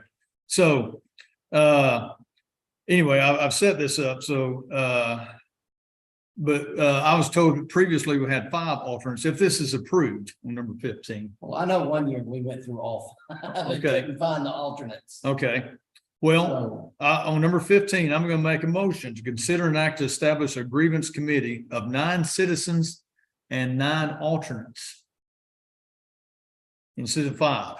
So this is my motion I made, establish a grievance committee of 9 citizens and 9 alternates. Okay, that's my motion. Second. Second's been made by Commissioner Wright. Any other questions, comments, discussion? All those in favor say aye. Aye. Any opposed?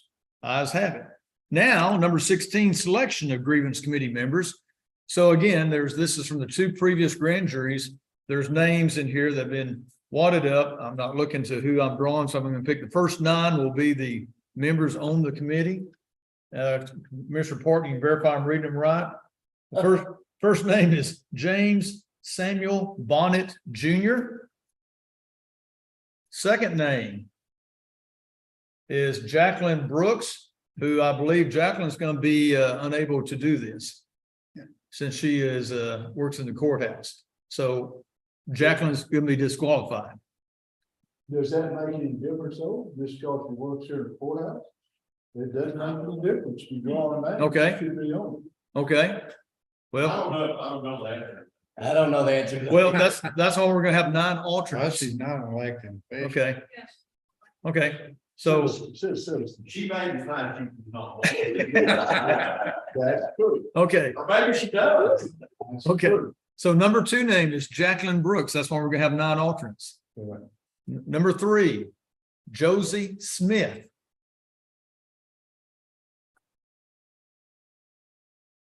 Number 4, Jennifer Allen.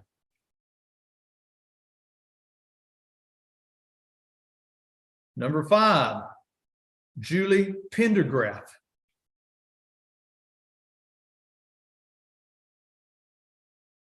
Number 6, Joel Scott. Joel Scott. Yes, Joel Scott. Number 7, Deborah L. Watson. Number 8, Gordon Dyer, Dyer. And then number 9 is David Earl White, White. So there's the first 9. And then we're gonna get, yeah, you take those, Commissioner Porton. Then these are the 9 alternates. I'm doing now 9 alternates. Number 1 is Michael Killian, Killian. Number 2 is Kevin Miller. Number 3, Carolyn Tamplin. Number 4,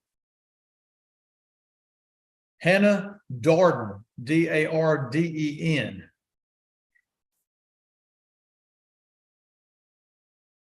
Number 5, LaDonna Feist.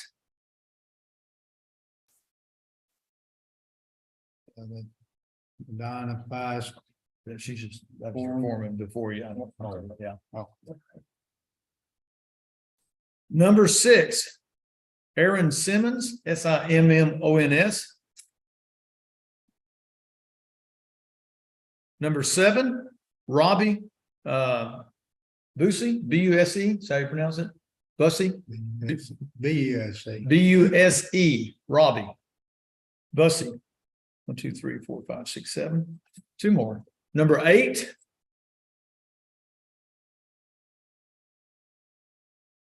William Fisher. And number 9,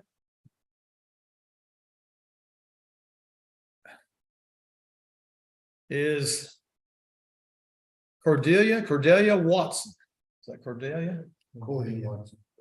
Yeah. Okay. 1, 2, 3, 4, 5, 6, 7, 8, 9. So the last ones I read, the alternates, the first ones are the ones chosen. So that takes care of that. That will be the selection of grievance committee members for the salary grievance. That was number 16. Any other questions, comments on that before we move on? 17, consider an act on declaring items from all 4 precincts as surplus. Commissioner Williams, There's a list, and I gave you one, Gerald, if you wanted it there. So all 4 precincts have, during our workshop, we decided that we would, it was on just laying in there. Here, I'm saying it somewhere. I may got yours. we talked about getting, we bought this new trailer and we want to get rid of some trailers and stuff we had. Mike has a Ford dump truck that he wants to get rid of. Precinct 3 has a belly dump trailer that he wants to get rid of that hasn't been used.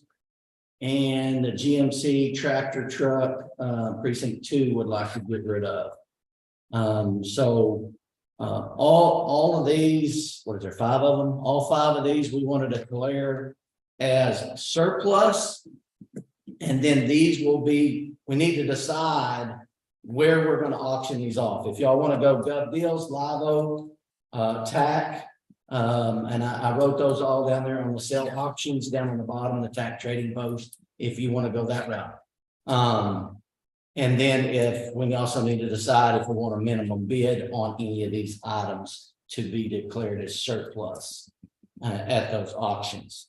I do not know, Gerald, it doesn't say anything about declaring a minimum item, a minimum amount. Do we do that in, I mean, you do it in court, wouldn't you? Yeah, Or we're gonna have to have a workshop, right? that's just entirely up to you. Okay. Set a minimum if you want to, you don't have to. Well, the only one I was thinking that we might want a minimum on is that folding gooseneck trailer that we just bought from the co-op not too long ago. Okay.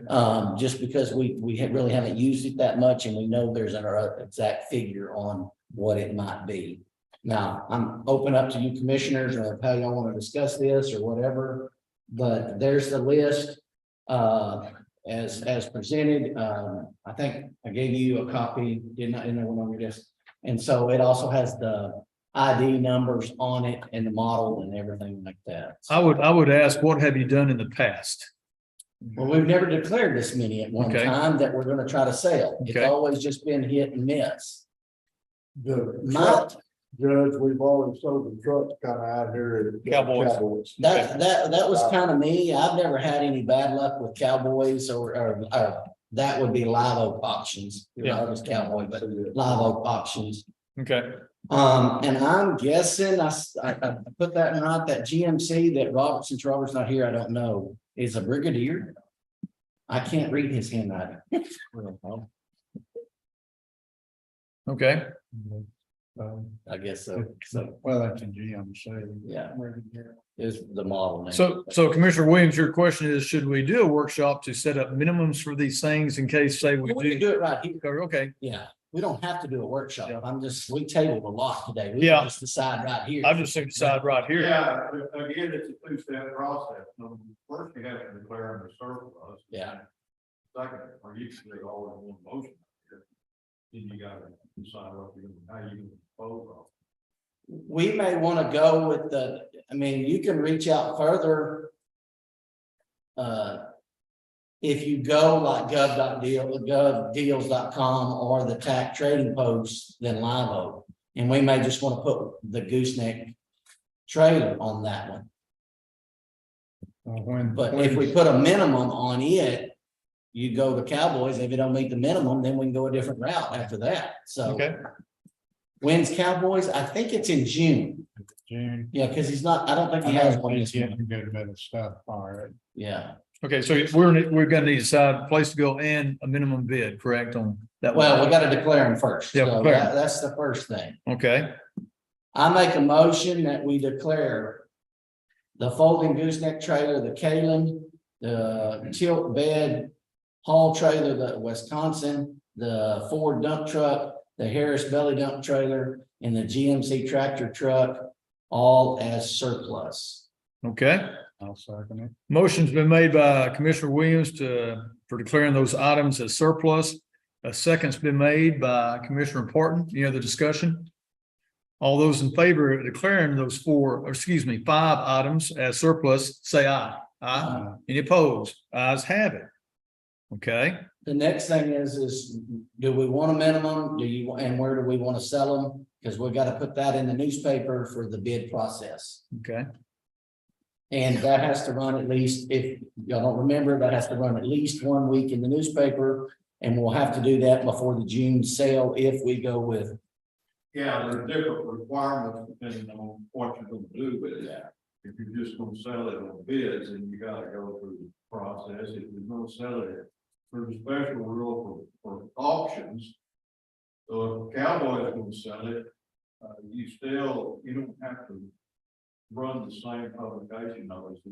You just run one notice that says all this stuff is gonna be a Cowboy auction, and that's all it has to do. And of course, if you're going through on the co-op processes, then you know, I don't think you have to eat. So you turn it over. Way I kind of read it, you still had to make those, one in newspaper saying that you could go to that website and look at it. So. Again, it's kind of what like Mr. Goldsmith was talking about earlier. It's. You want to double your. I'm good with going with Live Oak auction. I don't know what about y'all, and then I am too. Mike. He's live stream, baby. Yeah, he's live stream. Yeah. But do you want to put a minimum on any of them? Mike? Yes, I think you should, especially on the trailer involved. Okay, what about your dump truck? Dump truck, probably will. I'll have to get an estimate on kind of what it costs, but I think it needs to have a minimum put on it also. What about your trailer? You want a minimum? I just don't want to give you one. I think if the word gets out there, it'll sell, but yeah, yes. I mean, we don't want to give it. I just don't know what a minimum I should put on that old dump truck. It's, you know, if y'all used it, you tell me. Well, then I think the motion then is, we need to make a motion that we, sell or auction all of these off at Live Oak Auction. And that's my motion. Yeah, All 5 of them. And then we'll come back to the court with a minimum. and I'll second that. So, say that motion again, make sure we got that understood. I make a motion that we sell all the surplus items just named at Live Oak auction in the June sale. With a minimum to be decided With, later. with a minimum decided at the next commission court. Okay, that's his motion. I'll second it. Any other discussion? All those in favor of the motion to sell these at Live Oak auction with a minimum bid at a later date, say aye. Aye. Any opposed? Ayes have it. 18, consider an act on declaring two car doors in John Deere heater serial numbers TY 0110T and 463085 as salvage from precinct barn 2. I don't know anything about that. How did we end up with two car doors? He's got junk out there, it's been piled up, it's 25 so years. Yeah. He's trying to get rid of it, so. And it is, even know if it's county doors. well, it is salvage. It is salvage. So it's not being declared as scrap. So, Why didn't he just, if it's going to the scrapyard, why didn't he just? well, I don't know. And Commissioner Head's out today. What do y'all want to do? Y'all want to go ahead and try to do something on this? I'll make a motion that we consider an act on declaring these two car doors and the heater for precinct barn 2 as salvage. I'll second it. A motion's been made to me, a second by Commissioner Wright. Any other discussion? All those in favor say aye. Aye. Any opposed? 18 ayes have it. Number 19, Mr. Guy Burns again, considering act on new EMS building. And we happen to have Mr. Terrell Harris. If you're still here, Mr. Harris, good morning. Let me unmute you. There you are. Good morning, gentlemen. Yeah. Hello, sir. We've been trying to get as fast as we can to, but we're now to you now. So go ahead. Can you hear us okay, Mr. Harris? Yes, sir, I can. Okay, we got Guy Burns up here. Go ahead. Okay, so, we have a proposal from Basic IDIQ for the concrete building, which I've given y'all to take a copy of that and map.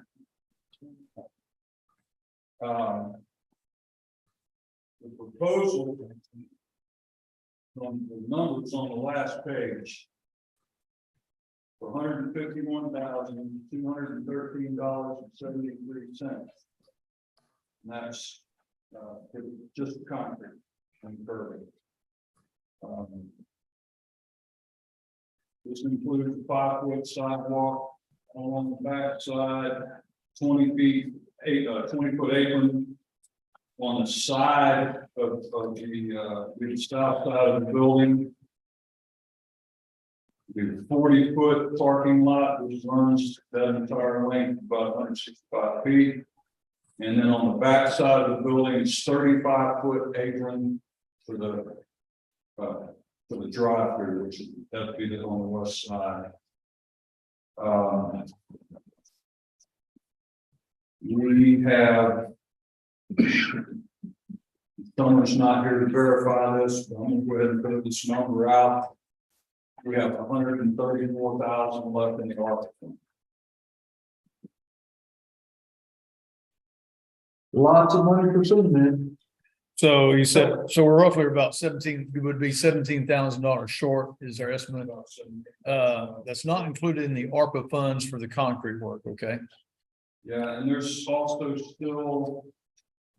we still have a little bit of landscaping to do on the very end of the building, the north end of the building, taking consideration. I believe Terrell will speak on that here in just a minute. And we also have, there's going to be expense putting in the culvert. And we've also got to build up the back side of the station so they can drive through. It's pretty low there. So these are the expenses that I know of that we've still got the county stuff. Okay. So I haven't got to study this, but is that, you got a 5-foot sidewalk all the way around the building? Is that, No, just on the back side. Backside. okay, so there's no, so that will be a same level on the east side of the building, is what you're saying? Correct. There's no differential from the sidewalk to the parking lot? Correct.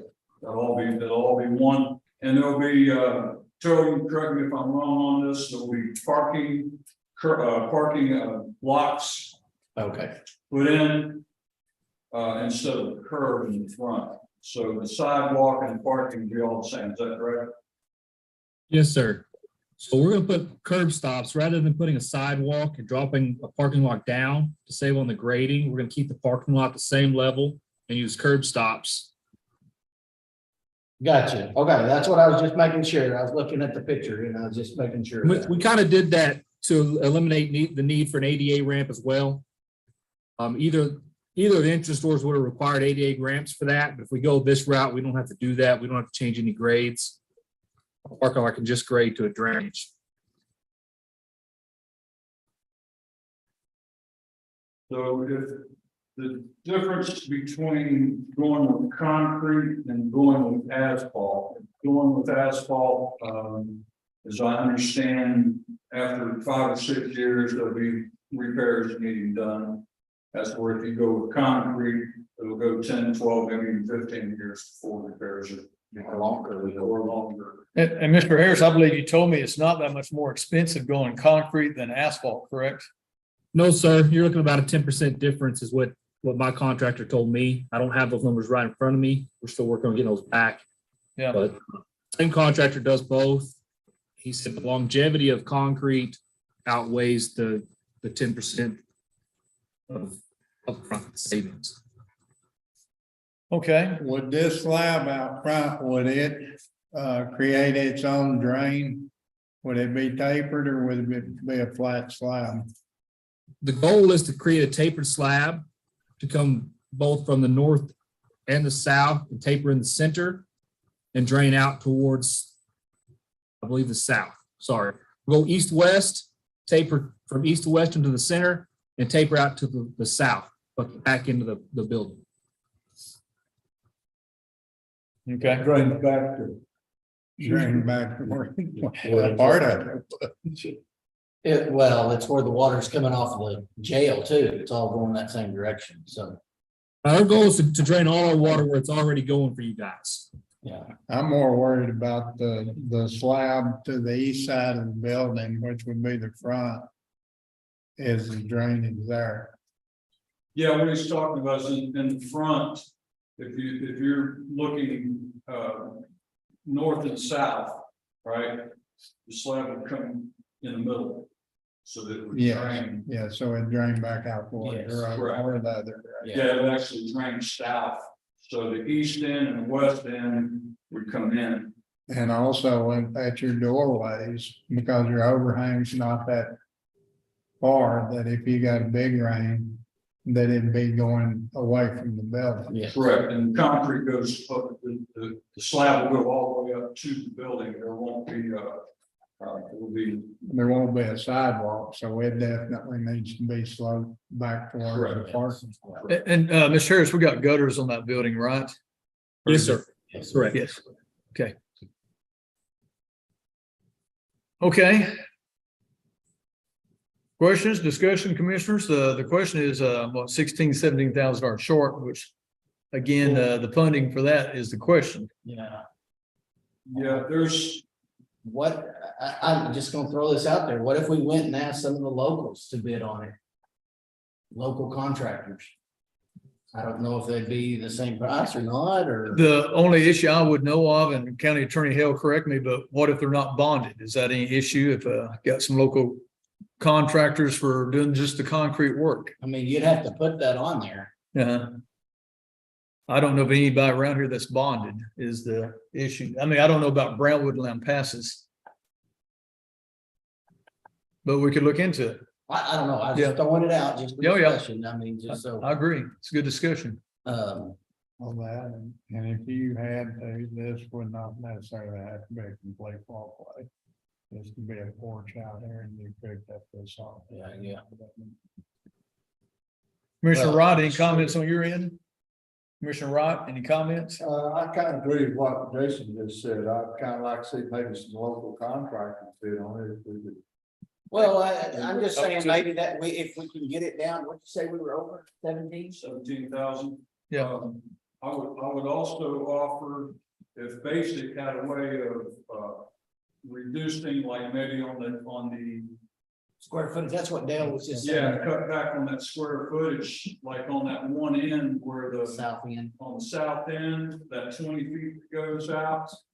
If we could bring that whole slab in 20 feet, that should be a significant cost reduction in my opinion. On that, and if you needed some more, there's really. Yeah, that would be 20 by 80, whatever, how many square feet that is. Well, I would like to try to use somebody locally if we can. I don't know if they'd be interested or not. I mean, anybody in Mills County, I'd sure welcome them if we can use them, if they're, of course, the bid's good. So if we were gonna go with you, Terrell, what is the deadline to let you know, and what is the schedule of your contractors coming in to do this, and then what's the turnkey on this? Will they finish by when you're thinking gonna be finished in August? Yes, sir. Okay, We're well ahead right now of schedule, I believe, on the building. I would say that we're probably gonna need 3 weeks max for this. That's forming, pouring. if we go out and look at locals, then we're gonna have to look at time frame too. Well, if I may, that's kind of the reason me and Guy talked about going jock with this, going through basic IDIQ, was to speed up the process. That's why jock is such a good form to use, is because you don't have to put it out on the street. It speeds up the process. You don't have to put it out to bid. You don't have to take it to the papers. You save 6 to 8 weeks traditionally. However, if we can help by going out and get local bids for you guys, I'm not opposed to that. Anything we can do. What we're looking at right now, I think it's just over 12,000 square feet of concrete, and we're just over, I don't have it right in front of me, I think we're a little over $12 a square foot. So $12 a square foot right now, okay? Yes, sir. Well, can you look at taking the concrete away from the end of this building, or maybe just going past it?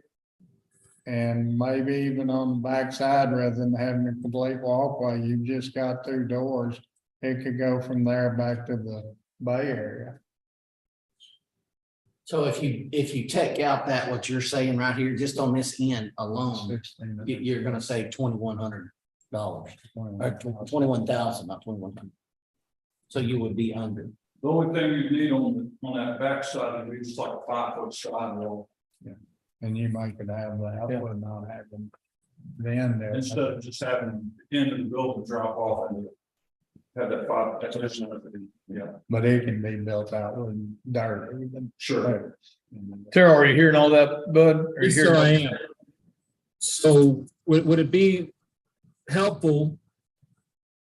I see that your budget number is 134. If I put this together and tell you what $134,000 could get you, based on our conversations, what we need to take out to get there? Yes, sir. Yes. I would also, I'd also like to note that, sometimes there are overages and unforeseen things that pop up. So I don't know if I would, Eat every bit of it. I don't know if I would go the whole 134. I'd save a little bit back, because, I mean, Yes, sir. I I've understand. talked about it, and right now, everything looks like it's gonna come in under line, just where it's supposed to be, but Murphy's Law says something's gonna mess Sure. up, so. Well, Terrell, Keep that, I'll just yeah, keep that in mind. And plus, if this is all gonna be concrete, where we're coming in with the tin horn on the northeast corner probably, that needs to be concrete too. Yeah, so those aprons right there are concrete. Oh, okay, is that included? Yeah. Okay, But it only goes to the road edge. yes, that's all. And so, yeah. Okay, there's also another note in there, that the county on number 4, verifying elevations of pad grading will be done by Mills County, is that correct? Yeah.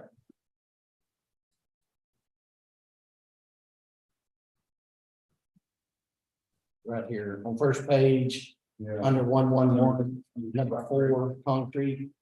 it says verification of elevation and pad and grade work will be done by Mills County.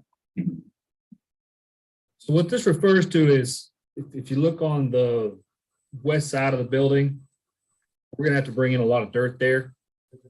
That costs for you guys, you have the equipment, kind of how we did the pad for the building. Have you guys bring that material in, get it to a rough grade, and then we'll come and verify, and we'll do the final grading to make sure that it's all Okay, dimensions.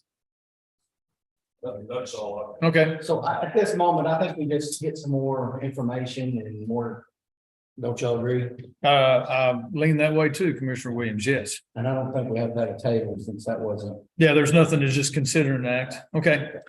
All right, any other questions for Mr. Burns or Mr. Harris? Thank y'all for y'all's work. Well, thank you, Mr. Harris. We appreciate everything you're doing. And Guy too. Thank you. All right.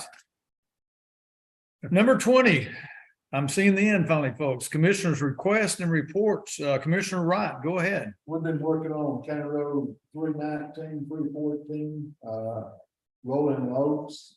Toward one end of their entrance on 429. It's a subdivision.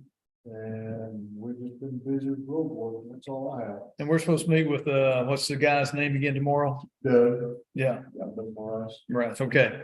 All right. Commissioner Parton, Excuse me? who's he with? He was with, Rolling Oaks subdivision. Yeah. What was his last name? Moresco. Marasco. Yeah, Morasco. Okay, got it. Commissioner Parton, go ahead. We've been putting some tin horns in for individuals and a couple we needed on some roads, one on County Road 113. One on County Road 549, but our gears changed over the weekend. We had probably about 2 miles of road over around Pretty Wash, basically completely out. So we're going a different direction now, patching wash out. And some parts of the county got zero rain pretty well. Okay, is So that it? way you live. Yeah. That's all I'm saying. Okay.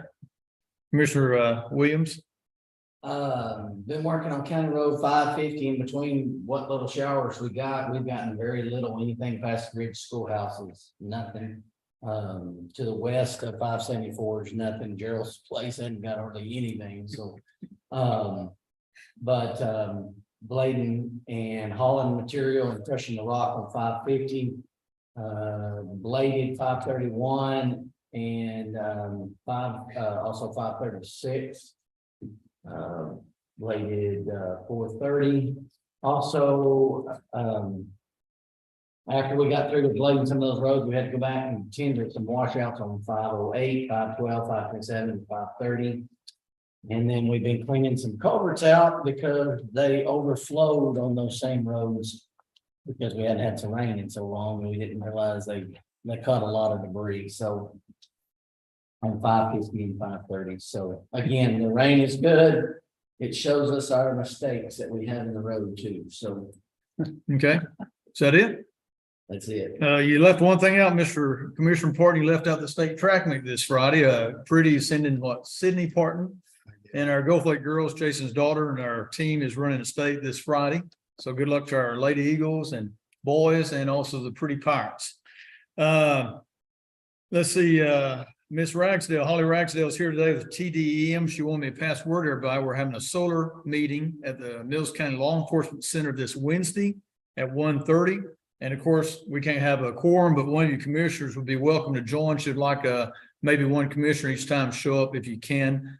They're